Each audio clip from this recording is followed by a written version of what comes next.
Hello and welcome back. It's me again, and today, this is gonna be weird, but we're talking about reviews of some classic video games. And today, not you, I just wanted to show off what it looked like before it's gone because we're unlocking the Forgotten's brother today.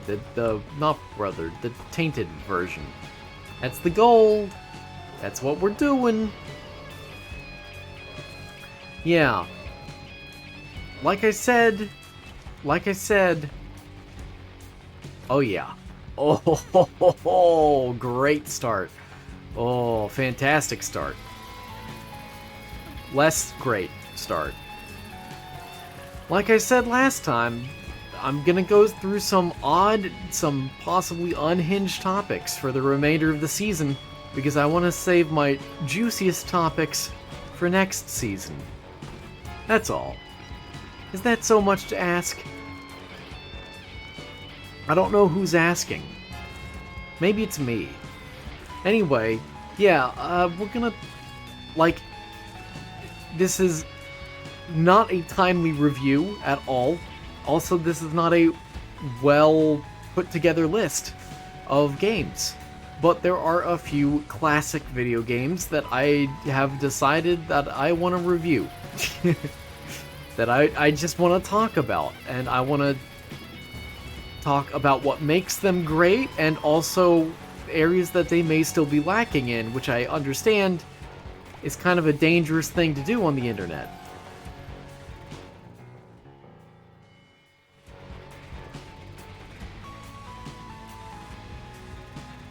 See, this item, I want to know if they changed it.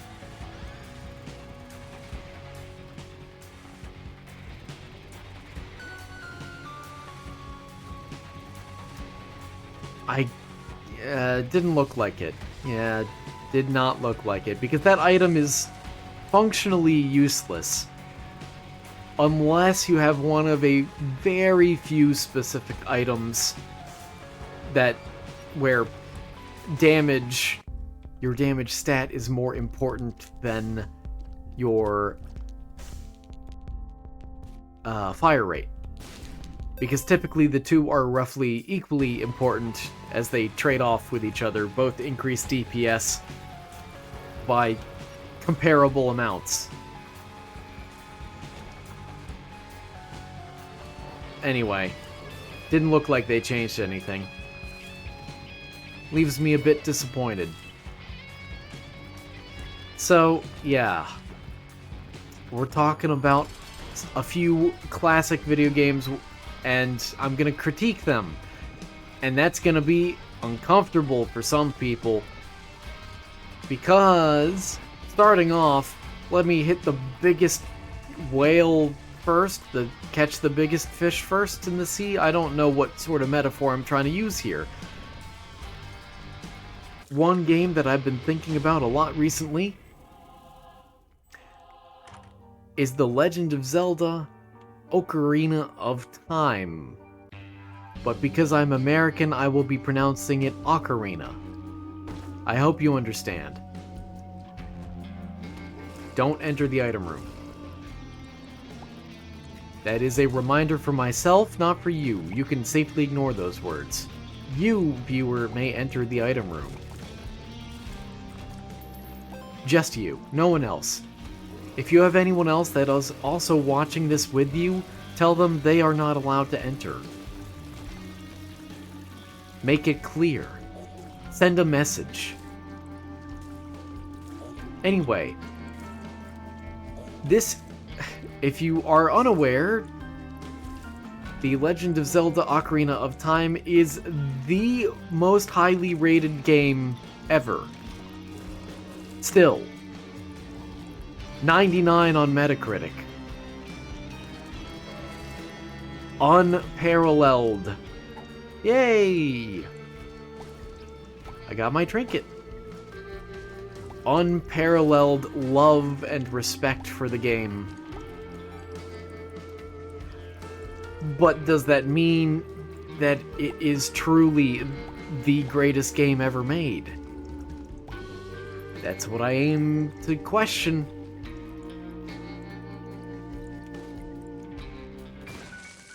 What are we looking at? Pills here. Oh. I don't want to be larger. Oh, man. Oh, well. It's fine. Ooh. Let me go down. Down south for the winter. Ooh. Well. Oh. Oh. Another luck up, though. That is remarkable. With +4 luck, I should hopefully be able to get some keys and bombs. One may suspect. Nice. I got him. Anyway, the highest rated game of all time. Now, of course, it is a wonderful game in many respects. The music is iconic. The gameplay is iconic. The classic Zelda dungeons that Nintendo is unwilling to ever replicate again are iconic. The fact that Nintendo is seemingly scared of ever remastering the game. Iconic. Lots to love about the game. An excellent, enjoyable experience for almost anyone. Ooh. I need the health. Karma. And as I found out the other day while making a video for... Or no, not video. Is when making the thumbnail for the episode 3 episodes ago. Let me just say that. This symbol for karma here looks suspiciously kind of like another symbol for a certain fetish. Anyway, the more you know. Cool. Yeah, glad I brought that into the conversation. I'm fun at parties. So, there have been many things said about the Ocarina of Time, about the game, about what makes it great. And there are plenty of YouTube videos discussing it as well, plenty of video essays. I don't actually remember off the top of my head which, or how to find this one, what it was called, but I know there was a fantastic one I saw a few years ago now that focused on the theme of Ocarina of Time being maturity and growing up. And I believe there was supposed to be a part 2 to that video, and I don't remember ever seeing it. As in, I don't think it ever actually came out. I think.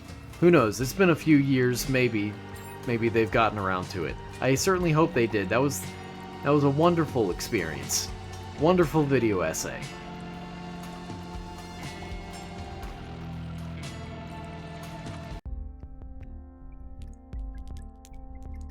Ugh. Huh. So, instead of talking about its highlights, which many people have done, I can say a few things about it. And I probably will actually return to talking about Ocarina of Time some other day, perhaps. Because I've been thinking about if I were to make a game, what sort of game would I make? Oh, I do want a bomb. Yeah. Instead, let me talk about the criticism. The main criticism I have for it. And that is the plot. There's a lot to love about the game, and the plot is not one. In fact, it surprises me that more people aren't upset about it, but instead, a lot of people seem to almost justify the plot holes in Ocarina of Time for Nintendo because they love the game so much. And you see, that upsets me. I don't see it as deserving of trying to... Well, I don't see why an audience should be the ones to try and fix plot holes, you know? And there certainly are some plot holes in Ocarina of Time. Mainly, the entire premise of... Wow, I actually got it. Nice. The entire premise of the game being about time travel.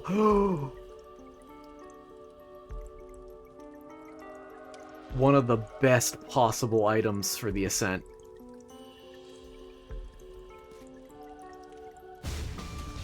Incredible.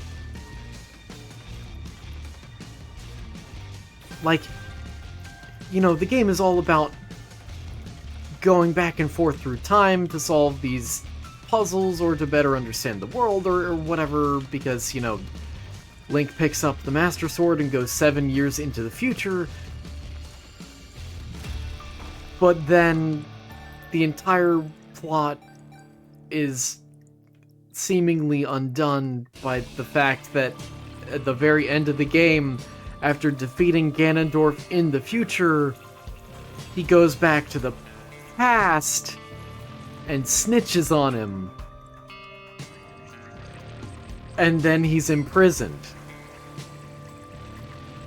And Nintendo's justification for that, later on at least, was that, oh, it's not actually about time travel at all, at least not in the classical sense. It's about two separate worlds, parallel worlds, that are 7 years apart. Or that Link has created this divergent timeline, basically. What? Oh. I didn't know it would show up in the mirrored world. That's cool. I wish I had a bomb. Oh well. Don't die. I really like this run. Boop. Finally, a key. So, it just...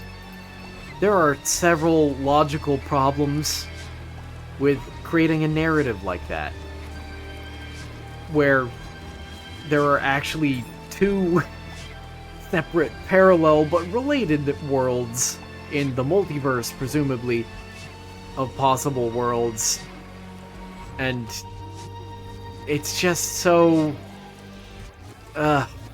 it doesn't function well as a time travel story if it's not actually about time travel. Because, again, the entire plot is resolved by Link snitching on Ganondorf in the past. That is it. That is the resolution. It takes 5 minutes on paper. It doesn't make any sense for Link to have any sort of journey whatsoever, and yet he still does.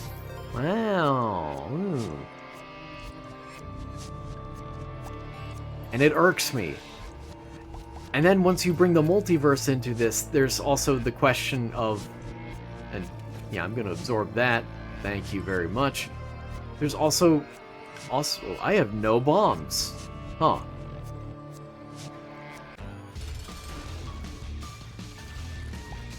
There's the question of, okay, well, should you try to save every timeline or just the timelines that matter to you?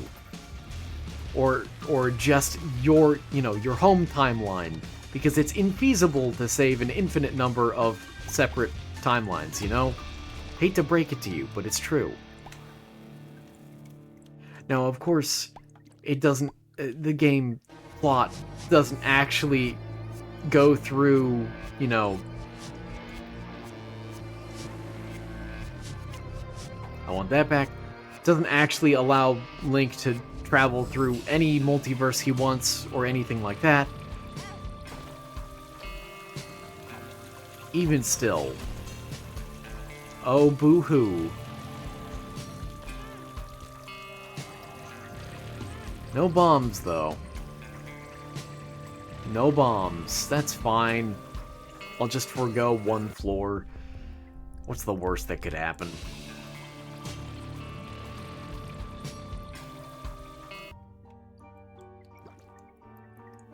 Forego one alternate floor. I do need at least one bomb for the card. The Fool card. Hey, I unlocked that. Neat.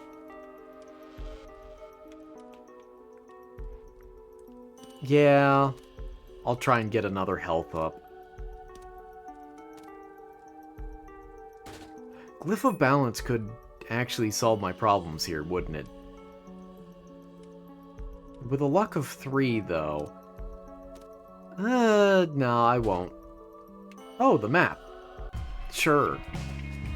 Interesting. Bye. You aren't a planetarium like I thought you were for a brief second. That was disappointing. Another guy. Anyway, like, I know this doesn't properly introduce a true multiverse dilemma that a game like Into the Breach sort of does, where they literally try to save every timeline, every parallel universe, which is completely infeasible but a fun idea.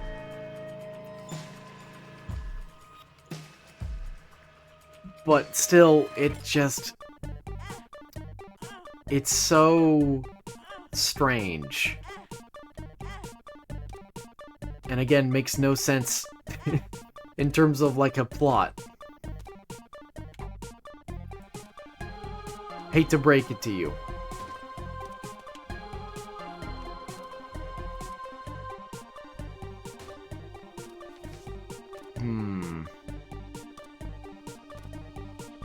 I'm running out of money.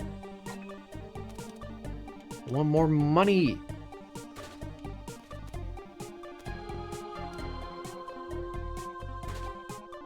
That's what we're looking for. Because that gives me more health to spend.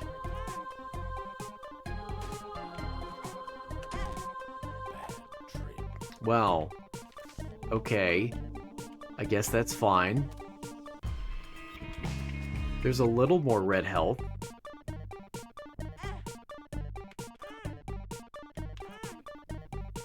Ah. You're killing me, Smalls. And we absorb that.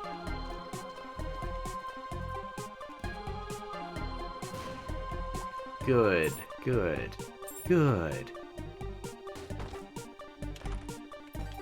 And there's money! Yay! And bombs back!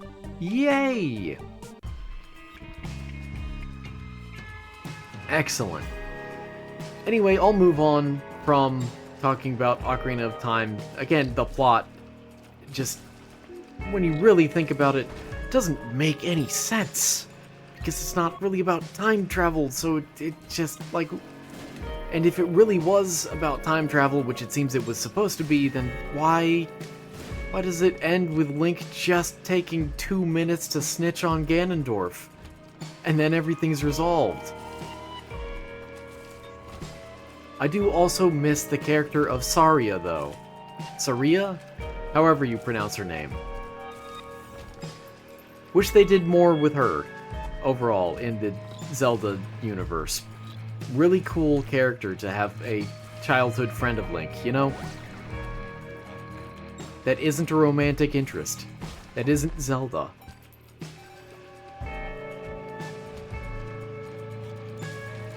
Now, another very, very popular and beloved game that I'm gonna talk about is Undertale next.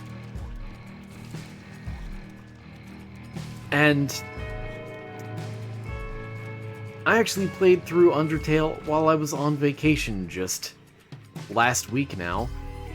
So it is fairly fresh in my mind, and I gotta say, playing it through again years later, The plot is very basic.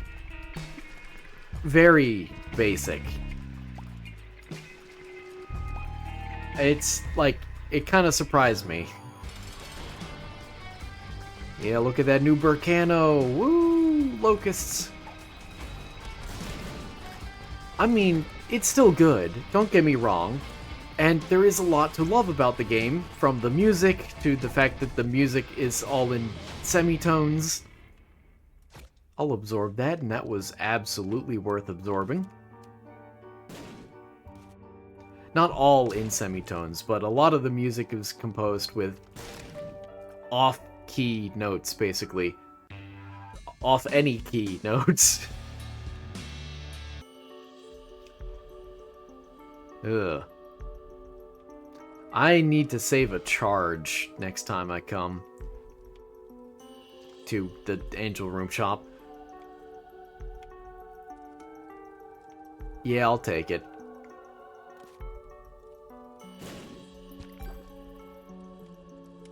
And I have the luck.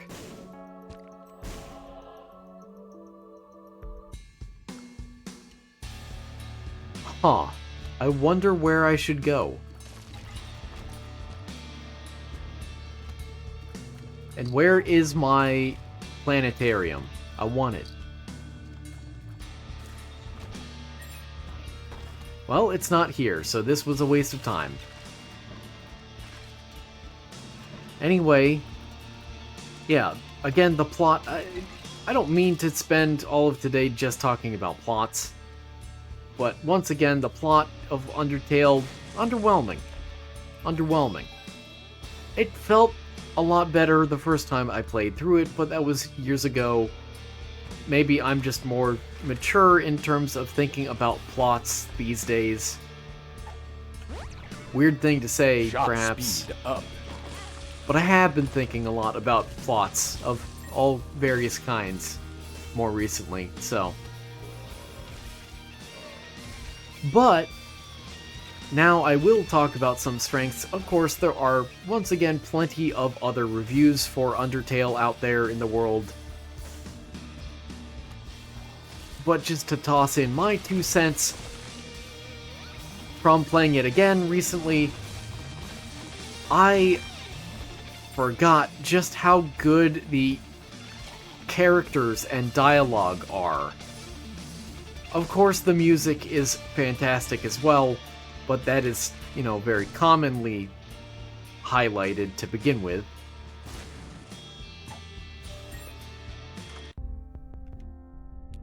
I need to bomb this. I'm sorry. I needed money for next floor. But, man, yeah, all the characters really feel special. Special is not a great way of putting it.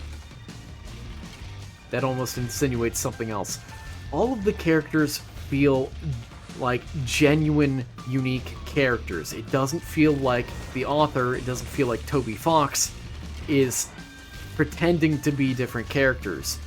Some of Papyrus's dialogue in the game feels so Papyrus-like. It's really impressive, really incredible that there's this mastery of language present in Undertale, where it's like these characters can feel real somehow. Very impressive. Where is he? There you are.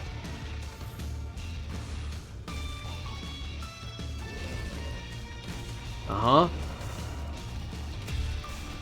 Nothing? Oh, I'm upset about that.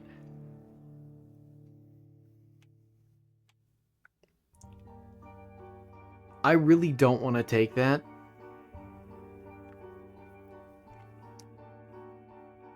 I really don't. But I will.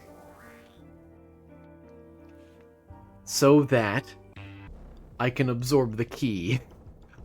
Planetarium. Ooh.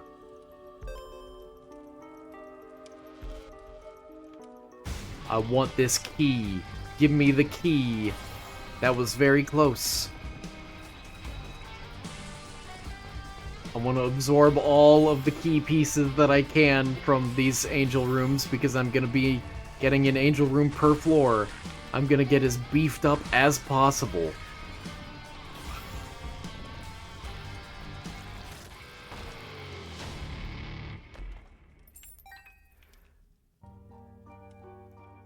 And since I'm not spending any money here, let's also try and grab a quick item. Like a pedestal item, please. And then, woo, nice. Nice. And if I'm not mistaken, that's Saturn. Yeah, I got it right this time. If I'm not mistaken, I should be able to... I forgot what my sentence was going to be perfectly honest with you. Also, what a room. I've never seen that room before. Should be able to do something or other with things, maybe. Yep. Yep.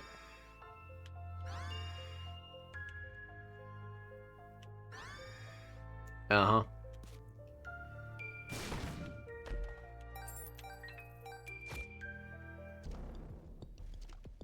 Yeah, brain gone. Sorry. There you are, my pretty. Ooh, and the devil for later.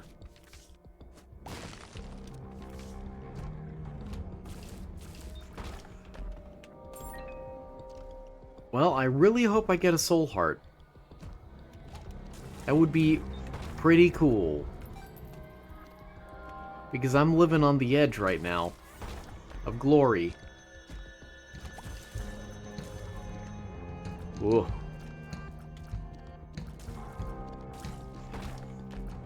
Yes! Oh, wonderful.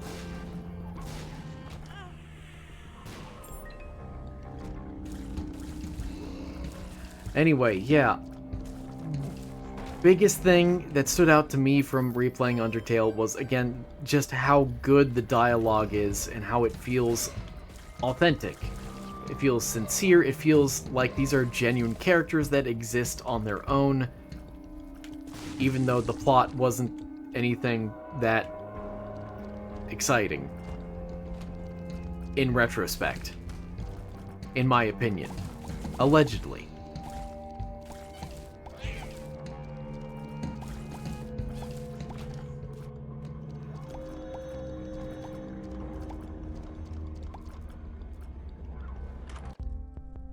Ooh. Yeah, that's worth it on its own.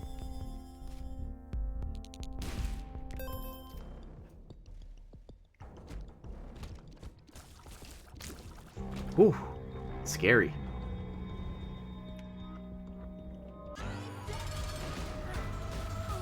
I don't want to use... I know I have the Bible saved up in my void right now, but I'd rather not. I want to see what's in here.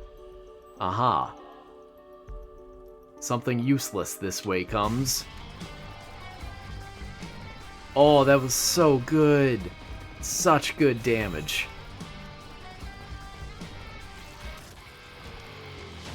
Boom.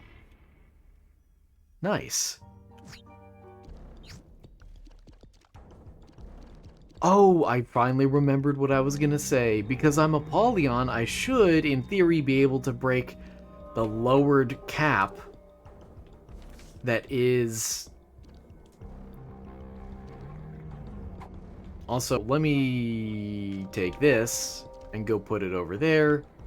I know I should already have a trinket, but I should be able to break the fire rate cap. That's what I'm thinking. You dubby buddy. Because thanks to Eve's mascara, my fire rate and fire rate cap should be half of what it normally is, but now it should be halfway back. Or I should be able to break through it, rather. I'll worry about your dubby buddy later. For now, I continue. What am I going to use the devil on? I don't even know. Ooh, hey bud.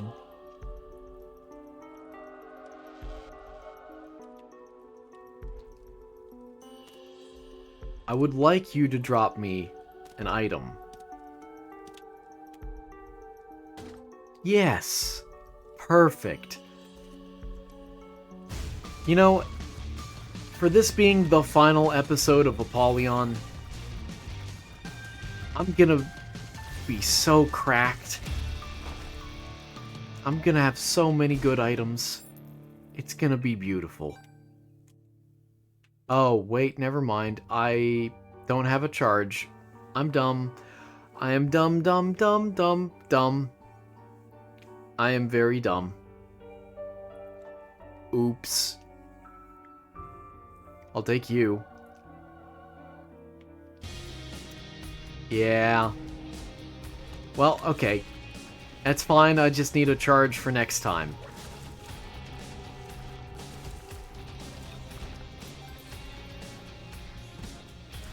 Oh, excellent. So glad I got him out of the way first. No replacement bomb, though. I'm a bit disappointed by that.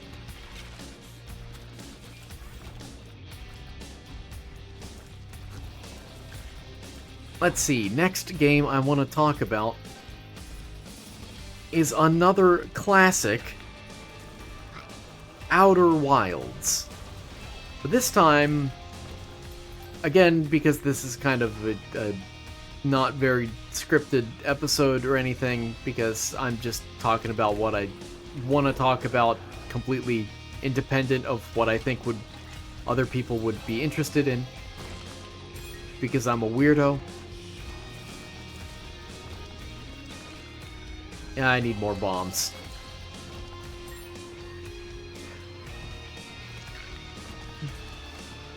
In talking about Outer Wilds, I actually don't want to focus on the gameplay, and instead focus on the development, because there is something very juicy in the development that I think I picked up on that I'm not sure anyone else did.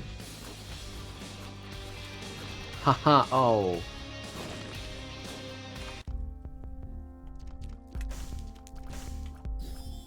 Make me smaller, please. Sure.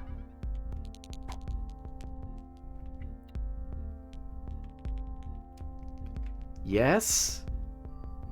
Yes. Yes. For now. I'll need to replace it eventually, but for now. Oh, whoa, oh. So, lots to love about Outer Wilds as well, of course. Not much needs to be said. Oh, that's just another speed up, that's fine.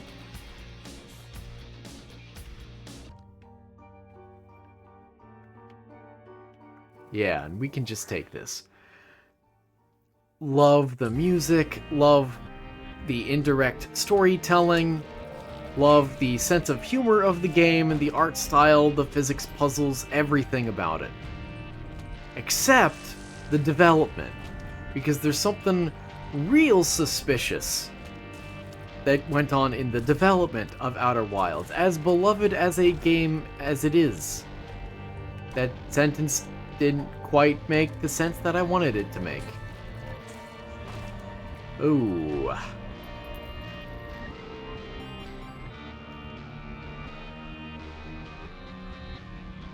It's not gonna absorb the Demon Bomb for stats, is it?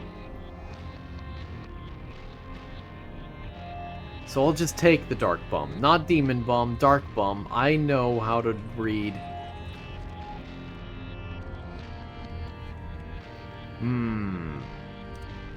And here we go again. Let's see if I can't rectify it this time. No, you don't.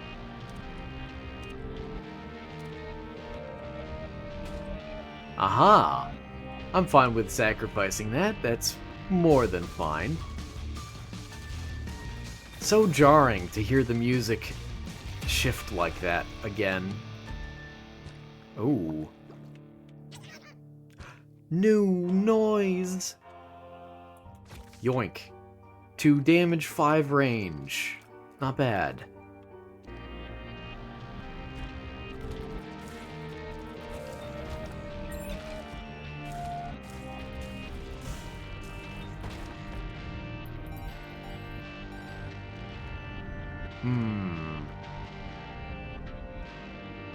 Right. I'm at the end. I keep thinking it'll deposit me at the starting room, when it doesn't do that. That's not how it works. Why doesn't that put out the fire? Huh.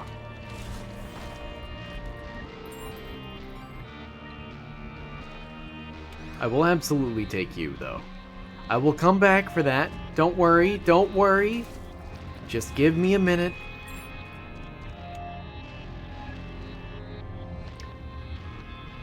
Huh.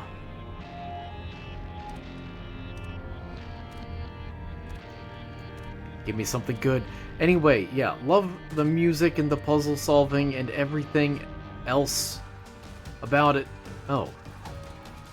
I didn't realize that would start the fight. The more you know. But, in watching a documentary about the production of Outer Wilds, there was one thing that really stood out to me.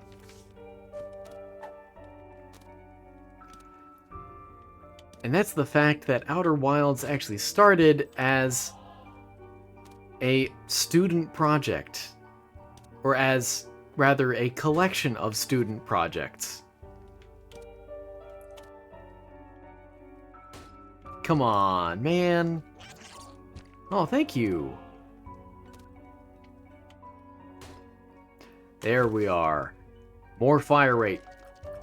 That's what I want to see. And now I use it.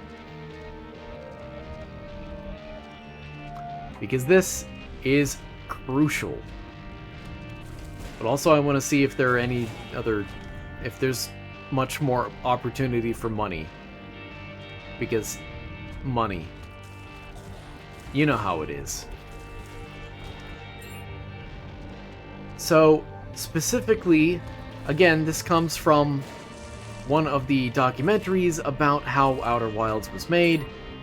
It largely started as an individual student who was pursuing a video game career or major at a college. I don't recall their name, and I don't recall the college. But what I do know is that the majority of the documentary, a large, maybe not majority, let me walk that back.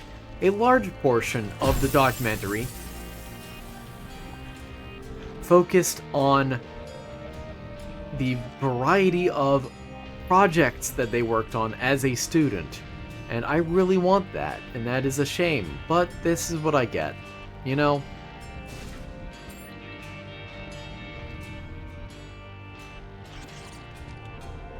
I had... wait, actually... I am so smart. I am so smart.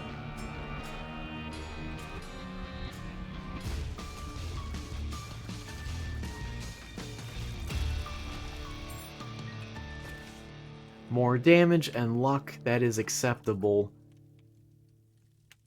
Oh. There we are. Oh, that was pathetic. But we got the soul heart out of it. So there's these student projects that were ultimately put together to form a lot of the backbone of the physics engine and mechanics of the game, such as the... Why are these all moving so fast? Also, I guess, I don't know.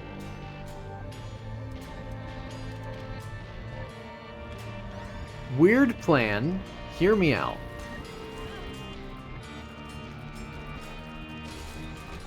No, he unfroze in that time? Oh.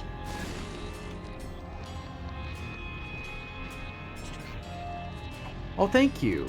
I don't want that.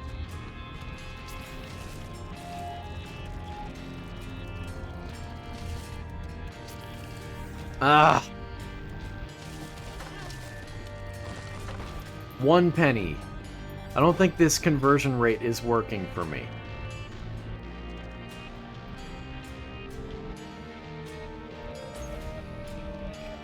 I'm trying to get more money.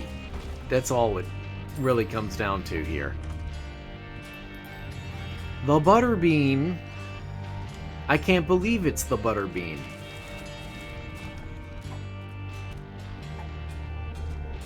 Anyway, I'm wondering if you also, dear viewer, are able to see what had me so concerned.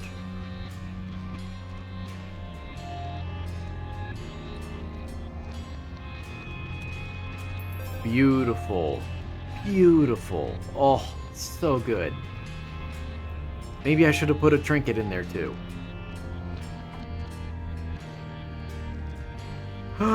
And that's why... Yes! Yes! That's why I did it. That's why... Oh, that worked out so perfectly. Oh, I'm so happy. I'm so happy. Oh, oh man. Oh, I was so hoping to find Sacred Heart. It worked. It worked. That man died instantaneously. Rest in peace, my friend. Rest in peace. Anyway. So, here's the thing.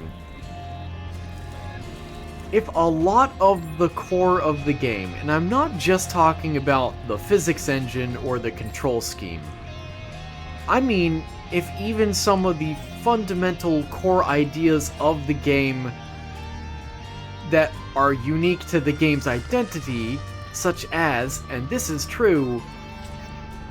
Ow! Oh, hey, it paid off. The entire quantum object concept in Outer Wilds was a student project. And I don't mean the type of student project where the professor asks the student to make a project. I mean the type of student project as it was described in the documentary, where the professor asks students to make video game objects that somehow or another display quantum properties. The point that I'm getting at here... Yoink. Yes. More fire rate. The point that I'm getting at is that a lot, seemingly, of the programming behind Outer Wilds, not just the ship piloting, or the first-person perspective, or whatever else have you, but the entire idea of quantum. That is a very fundamental part of the game. That's a very fundamental part of the game's identity, is these quantum objects that change when you don't look at them. That wasn't an idea that the game owns. I mean, obviously, the concept of quantum is not something that the game owns. That's not what I'm trying to argue here. Instead, that, like... Oh, man. What a chump. Instead, what I'm getting at is that it really seems like the professor in this video games course who came up with these project ideas seemingly should own at least part of the Outer Wilds IP, because only the lore of the game seems original to the game, which is kind of an issue. Kind of a serious issue for legal reasons. A lot of the game's identity, even Giant's Deep, very famous planet for the game. Like, amazing game, absolutely recommended.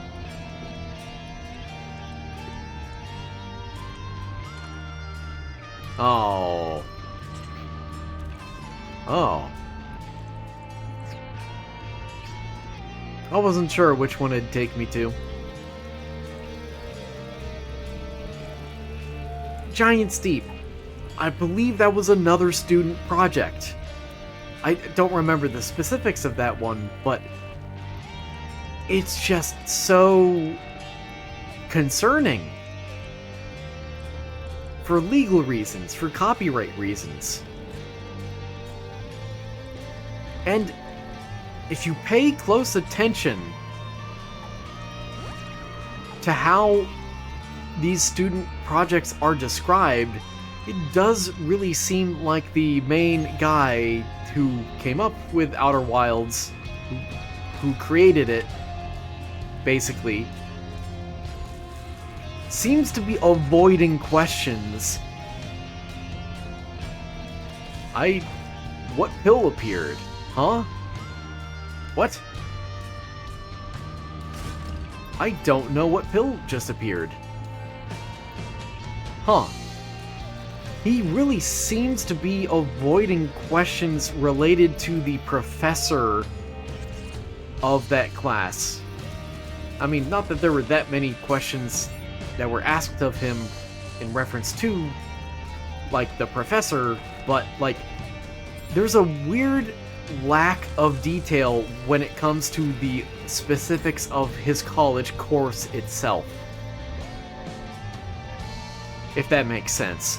I mean, watch the documentary yourself. I don't remember what it was called, specifically, the documentary. Which one I watched. I mean, I know it was a pretty common one.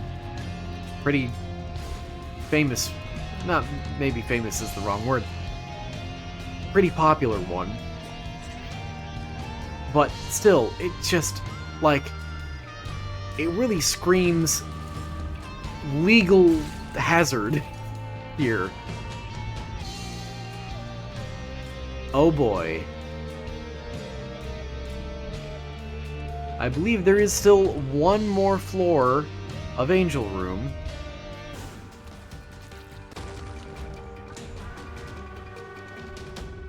So... oh, cool, thank you. A luck of 10. Nice.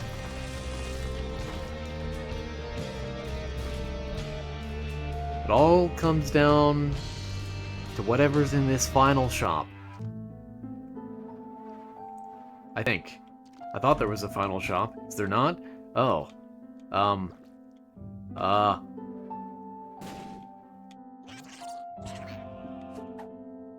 A pretty fly, thank you. Is there really no final shop? Okay. Yay! Yay! +5. Wow. Okay, well, I'll just have to make do with this build. It's probably not even that powerful of a build anyway. Probably. Yep. Yep.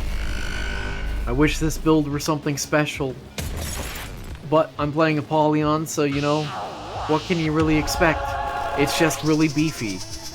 Incredibly beefy stats.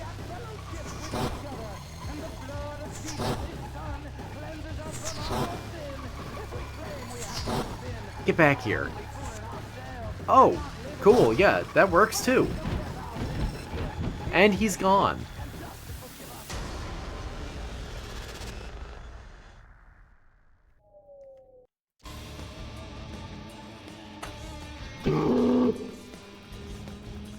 Oh, I was hoping he'd get into his second stage already.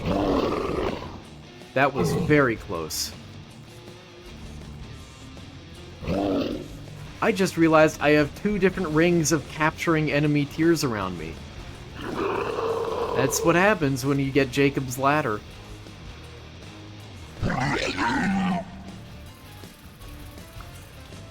But yeah, so it screams legal trouble to me, and also suggests that maybe there actually was legal trouble that was settled outside of court or something. And so the documentary carefully avoids any question of the creator of the game not really owning the copyright to a lot of the game's identity. Of course, a lot of work certainly went into Outer Wilds in terms of the lore and the art and music and all that stuff, but even so, it's not great. It's not a great look that the majority of the game and its mechanics and ideas were all projects that someone else came up with, you know? Because that is fundamentally what happened. Oh, he's frozen off screen. That's okay. If only this build were a little stronger. You, okay. Okay. I didn't get hurt? That one I expected. How did I not get hurt the first time? And Death is dead. That's gonna cause some logistical problems in Hades. Okay, you can start now. Anyway, I guess that'll do for today in terms of talking about popular video games and then giving them a few critiques. I hope you enjoyed. I hope you learned something new or tickled your brain a little bit. I still, like, as fantastic as, oh, nice, as Ocarina of Time is, I still can't help but feel that its plot is mid, at best. Like, really.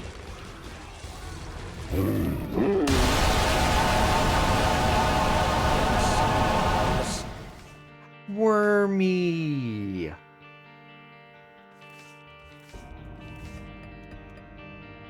Observe. The Keeper is next. But that'll do it again for today. So thank you so much for watching. I hope you enjoyed, I hope you learned something, and I hope to see you again tomorrow. Take care.